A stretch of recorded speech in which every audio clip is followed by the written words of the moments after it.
everyone, and welcome to lesson 4 of our subject UCSP. So, in this lesson, we will be discussing the different concepts on culture. Here are the lesson objectives for this lesson. First, you are expected to explain the different concepts on culture. Second, you're also expected to explain the importance of cultural relativism in understanding various cultures. And finally, as an output to this lesson, you will be creating either a slogan or a poster that will emphasize cultural relativism. Now, moving on. All right, now to begin with, let us have a short activity which I call yes na yes or no. So in this activity, I will be flashing pictures and then all you have to think of or decide is whether yes na yes, meaning to say you want to experience or you want to try out whatever is in the picture, or it is no for you, meaning to say you don't want to try it or it's not something to your preference. Okay? Let's start with the very first picture. Okay, ang balot, is it yes na yes for you or no? Okay, some are yes na yes, while some are no. How about this second one? Okay, binarbecue nga scorpion, is it yes na yes or no? Okay, nabahid gihapon someone to try this exotic food while others do not want this. Okay, let's proceed to the third one. Okay, pansit. Is it yes na yes or no? Daghan kaayo ang yes na yes no. Samot na kay daghag subak ang pansit. Let's proceed to the fourth picture. Kana, minanti ka ang starfish. Yes na yes or no? Okay. Next picture. Barbecue. Yes na yes or no? Okay. Next one. How about this? Yes na yes or no? Okay. And of course, is this yes na yes or no for you? All right. How about this one, lip plate? Is it yes na yes or no? All right. Now, the different pictures that I've shown to you are representation of cultures across the world. Some nga inyuhang yes na yes most of the time are those that are from our Filipino culture. While some are willing or are excited to experience the foreign culture that I've shown in the picture pudno.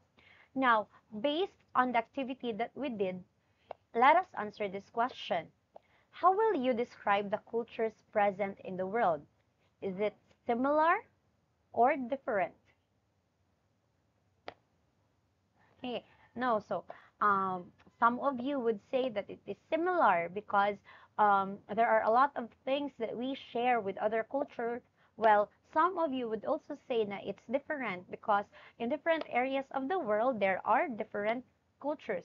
Now, technically, you are right.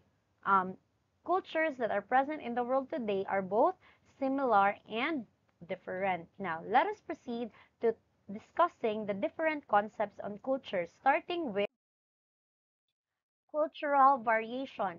Now, cultural variation is defined as the rich diversity in social patterns that different human groups exhibit around the world. So basically, the word that we will be using to describe the diversity or the differences in the culture that is surrounding our world today is the term cultural variation. Okay, again, the word or the term that we will be using to describe the diversity or the difference, ang pagkalain-lain sa culture nga present sa atong kalibutan today is cultural variation. Now, because of cultural variation, some practices might be considered as good in one culture but might not be acceptable or might be considered as bad in another culture.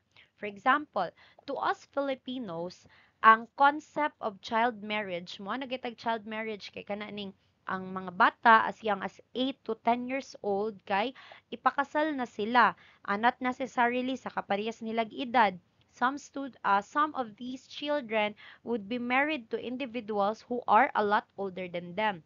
To us, the practice of child marriage is not acceptable no sayop siya because ngano mangyud nga ipakasal nato ang mga bata no if example sa Facebook kato bitang Maranao tribe nga ang bata is 10 years old ang babae and then the groom was 14 years old.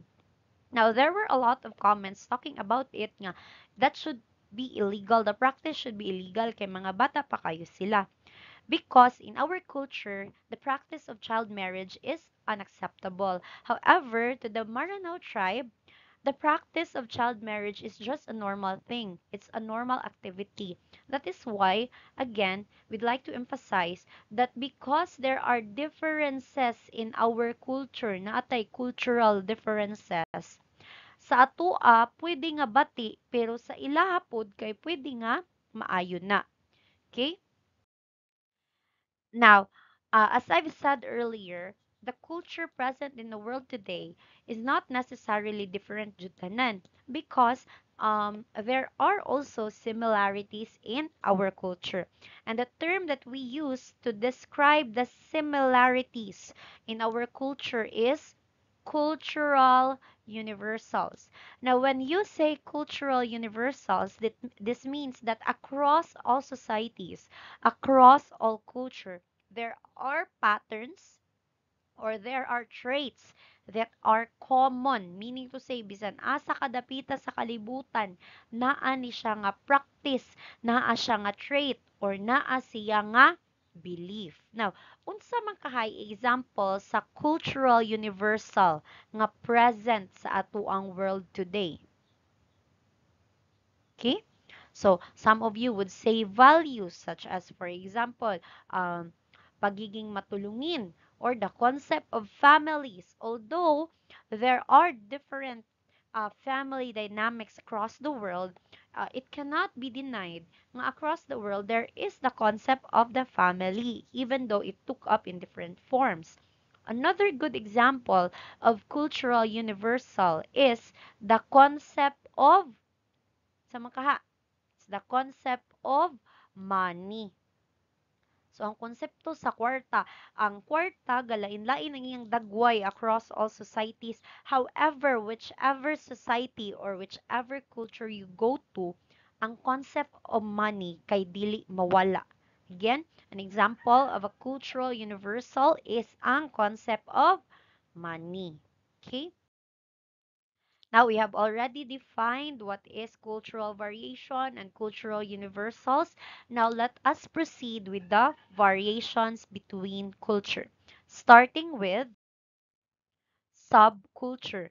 Now, when we say subculture, this is defined as a culture that is shared with a distinctive pattern of mores, folkways, and values which differ from a larger society. So, simply speaking, muana ganita og subculture. This is a culture which is only a part of a bigger culture. Party ra siya or anak ra siya sa larger culture or larger society. Say for example, ang Filipino culture, no kay naman tay gitawag og national identity which we refer to as the Filipino culture. Ang Filipino culture can be divided into different aspects. Say for example, i-divide nato ang culture into regional cultures, na mga regional culture. Now, there are three main regional division in the Philippines no naatay. We have Luzon, Visayas, and Mindanao. Now, the cultures present in Luzon, in Visayas, and Mindanao are not the same. So, ang culture nga naa sa Luzon, naa sa Visayas, ug naa sa Mindanao kay matawag nato siya nga subculture. Ngano ganing subculture kay part ra siya sa mas dako nga culture. Now, here is an example. Example kay kani. Now, ang mga Filipinos kay naatay daghan nga ways or manners in which we clothe ourselves. Ang uban kay through traditional means, ang uban pod kay kanang tribal. Ang uban pod karon ang uso kay kanang mga aesthetic nga outfits. And kaning nasa picture kaning Jeji outfit no kay this is just a part or a subculture of our culture when it comes to clothing ourselves. Another is ang concept or ang K-pop culture. Ang K-pop kay asa man na siya na belong nga culture. Okay, correct, no? So, ang K-pop culture kay nabilong siya under the Korean culture. Subculture na gyapon siya because again, si K-pop kay part lang siya sa Korean culture. It's not the entire Korean culture itself. Okay? Next is ang counterculture. Kung ganina si subculture kay parte siya sa larger culture. Kani pod si counterculture kay it actively rejects the dominant culture. Meaning to say, si subculture ganina part, si counterculture kay siya ang opposite sa larger nga culture. So, for example, ibutang ta lang, anywhere around the world, the concept of presenting ourselves with clothes or covering ourselves with clothes is common. No? So, ang pinaka-acceptable sa atong society is that kung maggawas-gawas kay ka, maglaroy-laroy ka, magsanina, yug ka. Now, if you and your group would kanang opposed to this practice. Mo di na may ganahan magsanina, ganahan na lang may maghubog yun mi tanan everywhere we go. So if you will practice the nudist culture, then what you are doing is called counter culture. Kaya nga naman, ning sukwahi man mo sa kadaghanan. Now, what are examples of counterculture? We have here kaning Black Lives Matter movement. So, for those who are not familiar, ang Black Lives Matter movement kay nahitabo siya or ni-dominate siya sa US, sa Amerika. Now, kung atong hunahunahon, kinsay mas daghan sa Amerika, ang mga puti or ang mga Black Americans? Okay, sakto no. So, ang mga puti nga to or ang mga white kay sila ang dominant culture.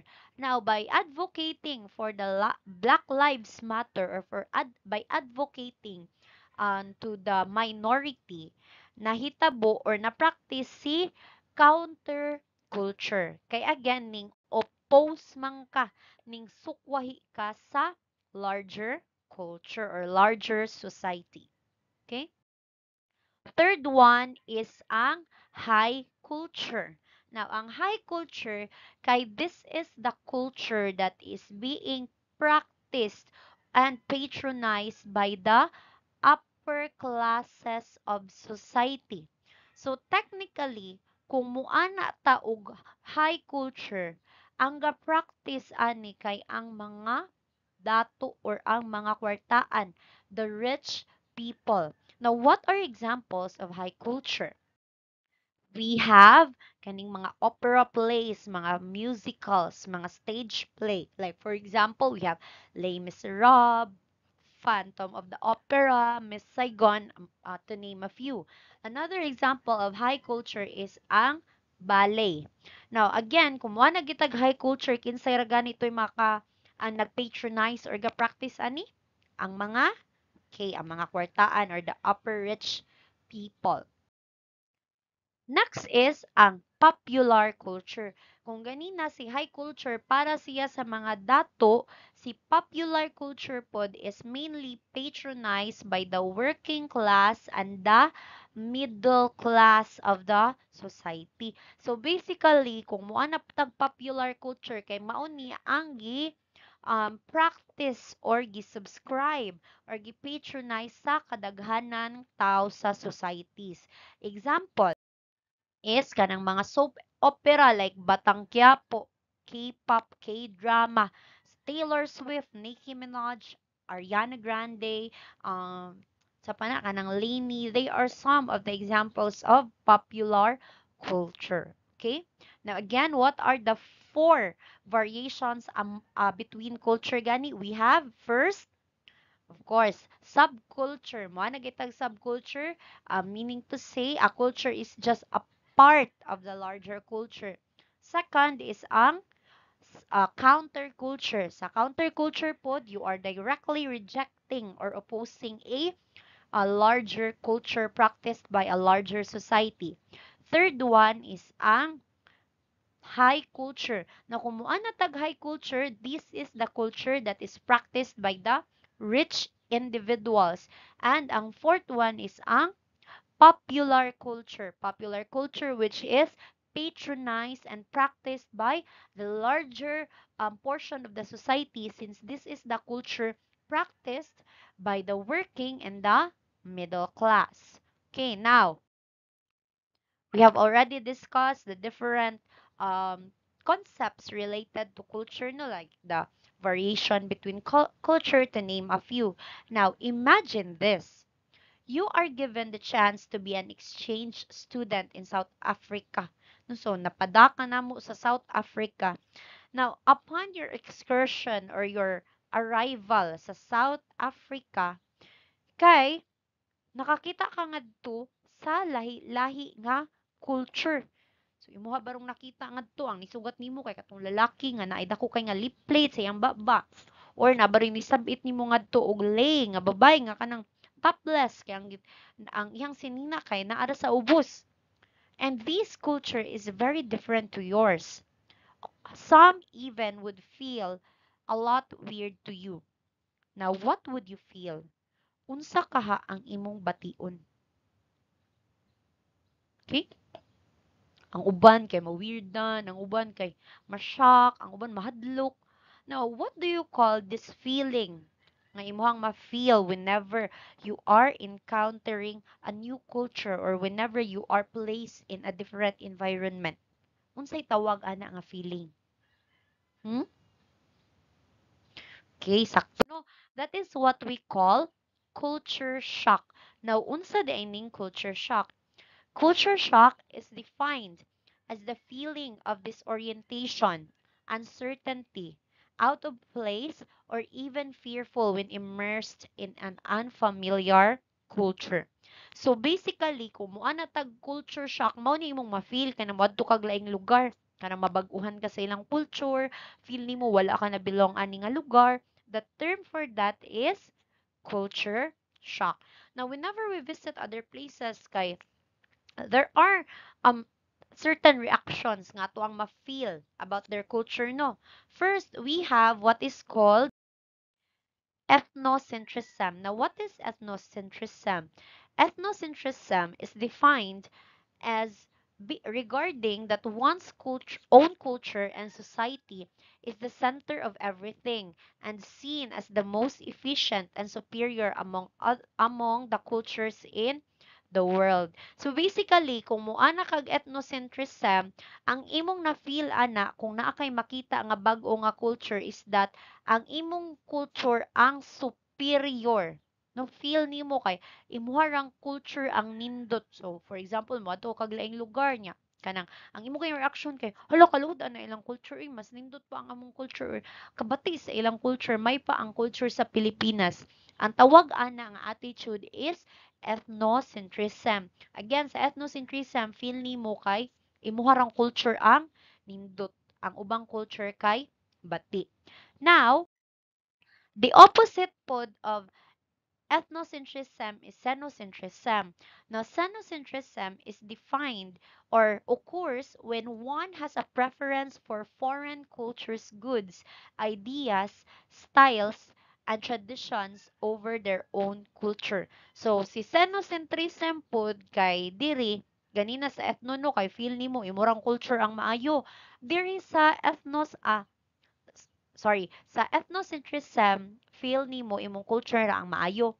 Diri sa xenocentrism pod kay feel nimo ang imong culture ang bati, imong gikaawaw imong culture kay mas ganahan ka sa culture sa lain nga kanang or sa foreign nga culture. Okay? Now we go to this question. Which do you think is better? Xenocentrism or ethnocentrism? And why? Asa man jay mas maayo ka ng proud kay kas imong culture nga kanang dili na nimo i-appreciate or dili na ka kanang ganahan sa uban nga culture or mas maayo ba gyud nga kanang mas ganahan ka sa ubang culture kaysa sa imuhang own culture. Okay?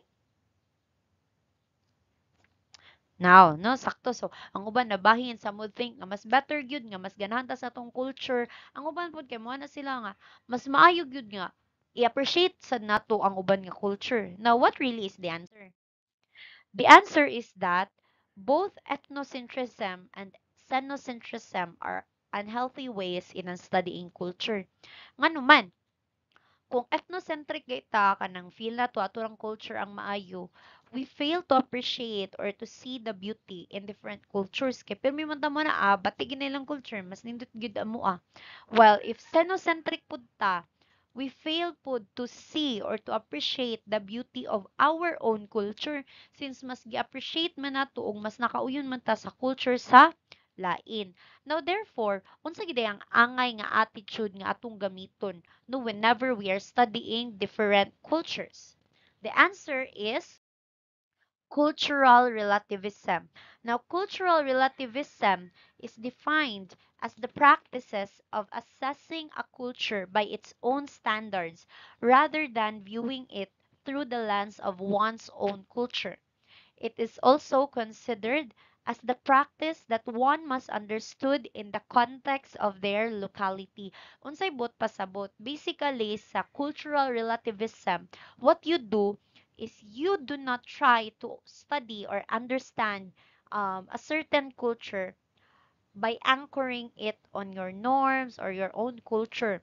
So instead of judging a culture based sa culture nga imong gi-practice, you should look at it sa panglantaw or sa lens sa tao nga ga-practice ana nga culture. You try to understand nganong mauni ang ilang practice, unsay rationale or unsay reasoning behind it, and you do not use your own culture to justify their own culture. Para sa tong example ganina katong sa mga child marriage sa mga Maranao no sama sa kong giingon daghan kay ga-comment, daghan kayog kanang nang bash, daghan kay nag-shared post ato kay kanang it's not good kuno. It's a practice that should be kanang stopped kay dili siya maulo uy ang mga bata.